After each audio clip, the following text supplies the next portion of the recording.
It says Al-Fattah, Fataha, to open. The key that opens is called Miftah. The Prophet ﷺ said, Inna min al-nasi, there are people who are mafatihun lil-khayr maghaliqun lil-shar. There are people who are keys, openers to goodness, and they are locks for evil. They lock the path to evil and they open the path to goodness. So Al-Fattah, the opener, is the one الذي ينفتح بعنايته كل منغلق. It is the one who opens with his care every closed thing. It is the one who opens anything that is closed with his care. And وبهدايته ينكشف كل مشكل. And it is with his guidance every dubious and confusing thing is unveiled. So there are two types of fath here. There are two types of opening here. One is physical and the other is immaterial. One is material and the other is immaterial. For example, if you say in fatah al-bab, the door was open, that's a physical thing. But if you say in fatah li bab al-fahm, the door of understanding has been opened, it doesn't mean a real physical material door, but it means something you were confused about, or you didn't understand, or you had doubts about, from fatah. So Al-Fattah subhanahu wa ta'ala helps you at these levels. At the level of facing day-to-day challenges that he gives you an opening. Or at times of confusion and difficulty, where you're facing different routes of life, different choices and different options, he subhanahu wa ta'ala opens for you a way to see. Right? He subhanahu wa ta'ala sometimes opens that his fath is for the anbiya, isn't it? For the prophets. Physical one. So يفتح الممالك لأنبياء. He gives them, he opens for them a way to conquer and to defeat their enemies. He said subhanahu wa ta'ala, إِنَّا فَتَحْنَا لَكَ فَتْحًا مُبِينًا, to the Prophet sallallahu alayhi wa sallam. But that al-Fath al-Mubin, this manifest opening that Allah gave to the Prophet, was not Mecca, isn't it? It was not the conquest of Mecca. It was Sulh al-Hudaybiyah, the Treaty of Hudaybiyah. Because the Prophet sallallahu alayhi wa sallam in Al-Madinah al-Munawwara, he never had a clue how is he going to return to Mecca, right?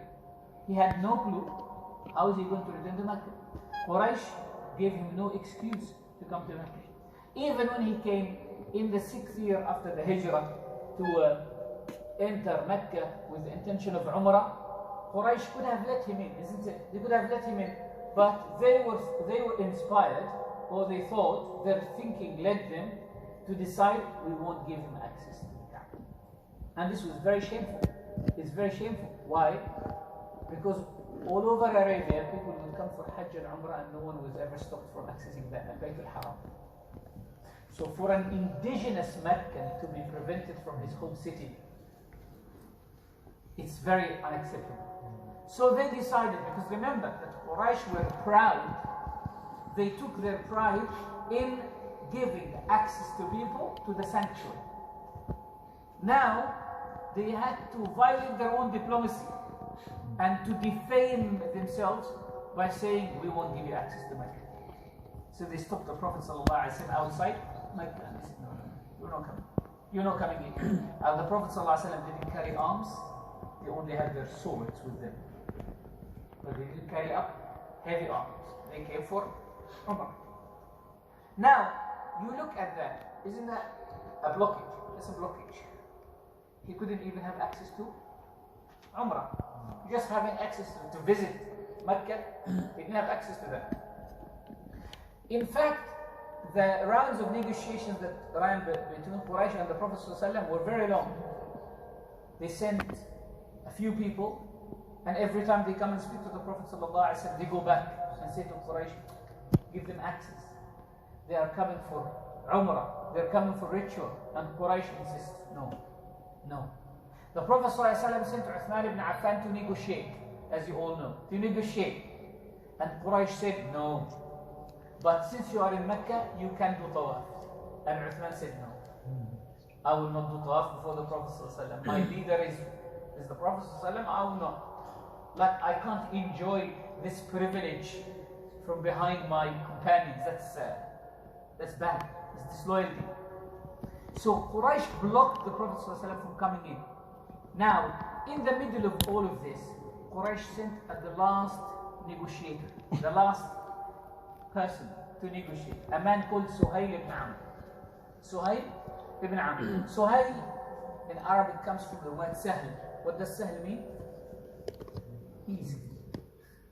When the Prophet ﷺ used to take good omens, he always avoided bad omens. If there is something bad, he wouldn't talk about it. If it's something good, he would always give glad tidings. It is going to be easy. And it actually became easy. So one of the manifestations of the name Al-Fattah is you're good to give yourself hope in situations. Read the situations in a positive way. Don't always read them in an ugly way. Subhanallah al-Azim. Some brothers, you try to convince them that things will be right, but they insist that they will be going wrong. And if you insist that things are going to go wrong, they will go wrong. Even if they were meant to be right, they will go wrong. Why? There is, whether you believe that or not, whether you believe in science or you don't believe in science, or you believe that there is something beyond science, there is something called the power of thoughts. Even atheists believe in that. People who read on self-development, there's a book called The Secret and the Power. Has anyone heard of that? Rhonda Byrne. So this lady who writes a lot on these things, she says, thoughts become things. Thoughts, this is like an atheist saying, by the way. Thoughts become things. If you think that your son is going to be a failure, he will be a failure. But if you think that your son is going to be a good person, he will become a good person. The Prophet ﷺ says, "Man qala halak al-nas, fahuwa ahlakahum." If you keep saying people will fail, they will fail. Not because they are failing, but because of you. If you see someone as unachieving, he's not achieving. If you keep saying to your son or your daughter, "You're a liar, you're a liar, you're a liar, you are a liar," they will believe themselves. But if you say, "MashaAllah, barakallah fi," the Prophet ﷺ used to praise people, to encourage them. So he ﷺ, in that situation, he said, "Sahul amr," it's going to be easy. And what happened? Suhail ibn Amr negotiated a treaty that became the Treaty of Hudaybiyah. What was in the Treaty of Hudaybiyah? Even more blockage, by the way. Because they said, write down Bismillah ar-Rahman ar-Rahim. He said, no, we don't believe in ar-Rahman ar-Rahim. Quraysh didn't believe in ar-Rahman ar-Rahim. They believed that ar-Rahman is a god, is an idol in Yamama. That's why Musaylim al-Kadhab used to call himself Rahman al-Yamama, because they had an idol called ar-Rahman. Allah subhanahu wa ta'ala said, قُلُ ادْعُوا اللَّهَ أَوْ ادْعُوا الرَّحْمَنِ. Say, worship Allah or call him ar-Rahman. He is the one. وَإِذَا قِيلَ لَهُمُ اسْجُدُوا لِلرَّحْمَنِ. When they're told to prostrate to ar-Rahman, قَالُوا وَمَا الرَّحْمَنِ. They said, what is ar-Rahman? They didn't have an understanding. So he said, no, we don't believe in ar-Rahman ar-Rahim. We only believe in Allah. So they decided to write Bismika Allahum, in your name, O Allah. Then the following part was, هذا ما عهد عليه محمد رسول الله. This is the agreement between Muhammad, the messenger of Allah. So I said, hold on a second. If we believe that you are the messenger of Allah, why are we having all of this exchange? What's this whole fuss? No, they didn't believe that he is Rasulullah. So what should we write? It was written already. He said, write the name of your father and your father's name. It's like, don't write your title. Say, هذا ما عهد عليه محمد بن عبد الله. This is what is agreed between Muhammad and Abdullah. Now the Prophet ﷺ said to Sayyidina Ali, remove it. Sayyidina Ali said, I will not remove it. I can't actually remove it. The Prophet ﷺ said to him something very beautiful. He said, تُدْعَى إِلَى مِثْلِهَا وَتُجِيبُ. You will be called to something similar to this and you will answer. When Sayyidina Ali had the fight with Muawiyah and they decided to make arbitration, Ali wrote, this is the agreement between Ali, Amir al-Mu'mineen, the commander of the Hizb. Muawiyah said, no, hold on a second, we are having this exchange. Remove Amir al-Mu'mineen and let's go back to the step before and then make an arbitration. Ali had to remove it. The Prophet said, you will be called for something similar and you will answer. You will be asked to do something similar, to remove your title. So anyway, the Prophet ﷺ removed it. Now, in the middle of all of this is blockage and blockage and blockage and blockage upon blockage. The agreement, the titles of the agreement, the details of the agreement were very unfair. The agreement was, if any person from Mecca becomes a Muslim and he wants to join the community in Medina, they have to be sent back to Mecca. And if anyone in Medina wants to leave Islam and join the Meccans, they don't have to come back to Medina. That's very difficult. Umar radiallahu anhu was very irritated. And he said, Ya Rasulullah, why do we accept such humiliation? And the Prophet ﷺ said, I was given an opening. Look at that. Inna fatahna laka fathan mubina. When that agreement was signed, was finalized, Allah subhanahu wa ta'ala revealed Surah Al-Fatih. Inna fatahna laka fathan mubina. Why? Because that agreement made an opportunity for any tribe who wants to join the Prophet ﷺ in alliance to become allies with the Prophet ﷺ. And whoever wants to join Quraysh as alliance, to be alliance with Quraysh. The Prophet ﷺ, for the first time in his community, Quraysh acknowledged indirectly that they are a power that there is another power in Arabia, respectful power. Remember that one of the very ongoing issues of the modern world is the issue of Palestine, right? In the United Nations, Palestinians always say, we need the world to acknowledge the Palestinian state. And some people are clueless. They will say, why should Palestinians make so much fuss about the world acknowledging that the Palestinian state exists? Because if you acknowledge that there is a Palestinian state, then you can sit on negotiation table. But if you think that these people are guerrilla war, or these people are just mercenaries, or they have no official status, how can you sit and negotiate with them? Have you ever seen anyone sitting and negotiating with revolts or dissidents or people who have no diplomatic or political status? No. People only sit and acknowledge countries. Like one of the countries today, for example, that's suffering a lot here in Europe is Kosovo. Why? Because it's acknowledged by some countries. It's not acknowledged by some other countries. That causes, in a world that has got these very, very detailed politics, it is very difficult. If you don't acknowledge a country as a country, world banks will not be, like HSBC, Barclays, and all of these international banks will not open branches there. Why? There will be no links of facilitating transactions. No investment, no external investments, internal investment. People will find it difficult to travel. Why? They hold let's say, they hold a passport of country A, but they are no more citizens of country A, they are country B. If they are of country B, their country doesn't acknowledge the passport A, and external countries don't acknowledge passport B. How are they going to leave their country and come back to their country?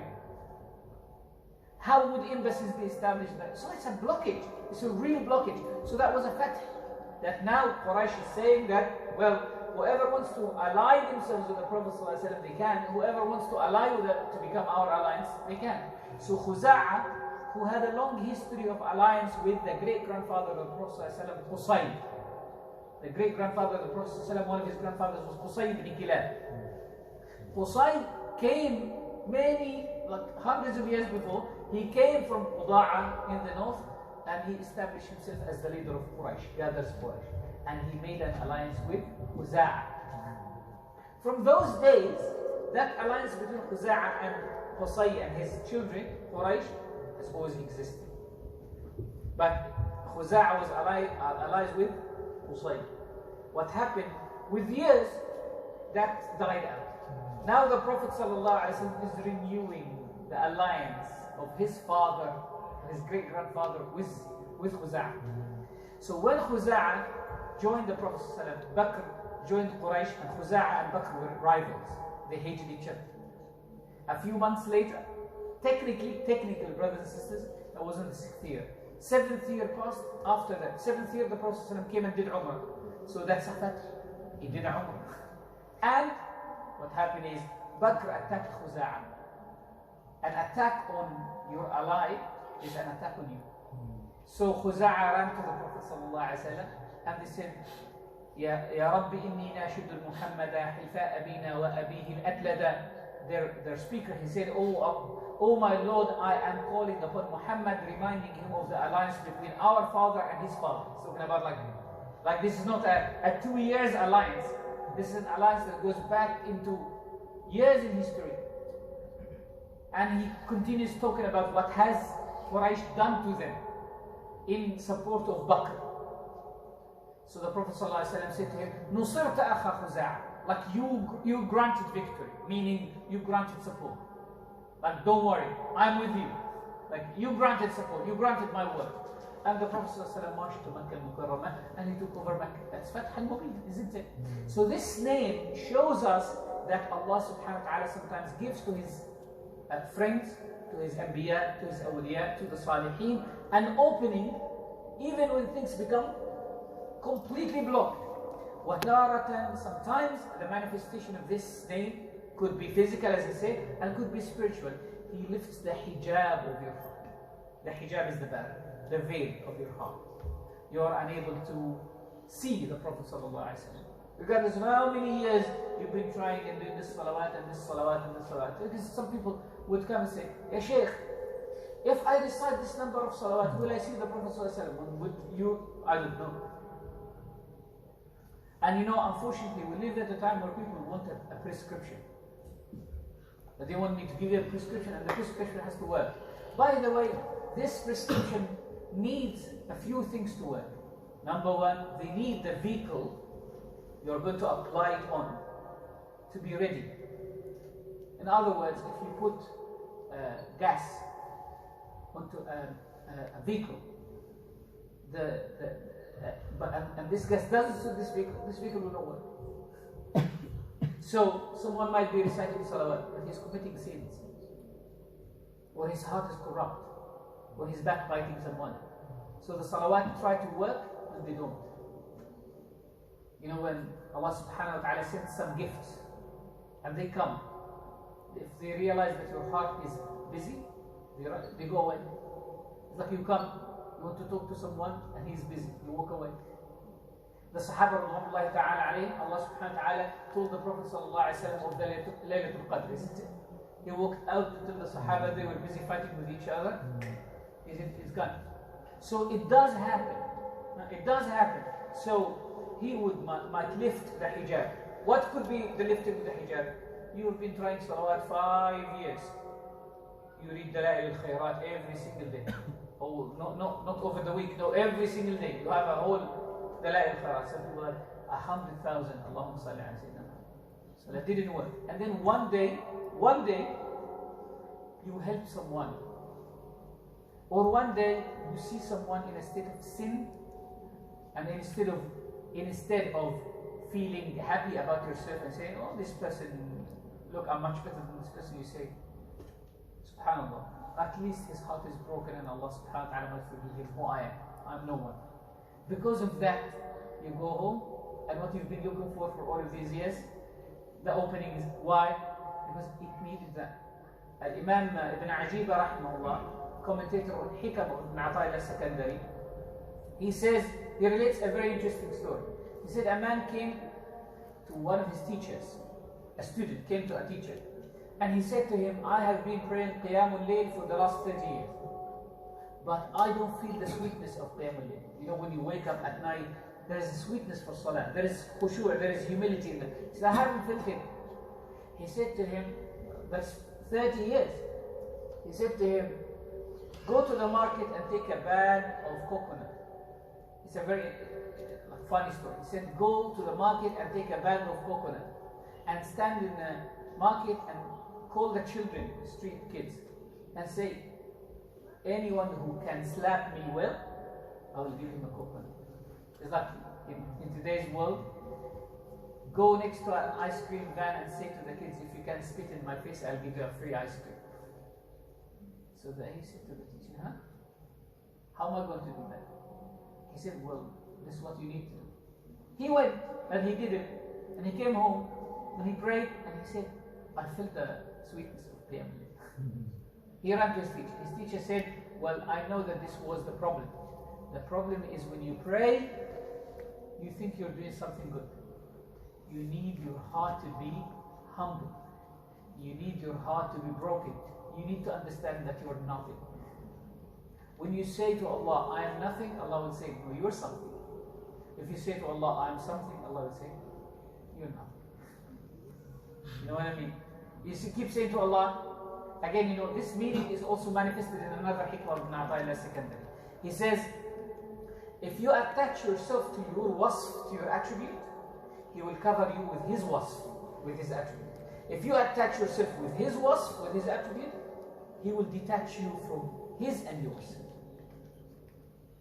In other words, if you say when you sin, I have sinned because Allah is Ghafoor Rahim, Allah will say, you didn't know that my punishment is severe as well?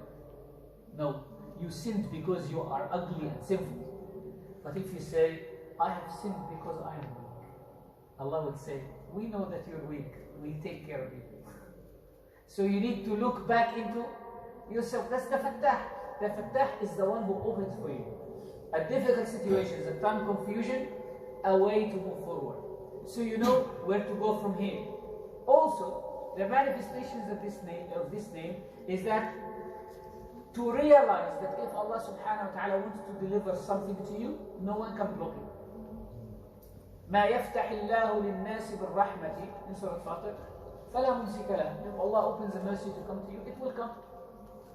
They relate a very interesting and beautiful story. They said that there were two blind poor people, a real story.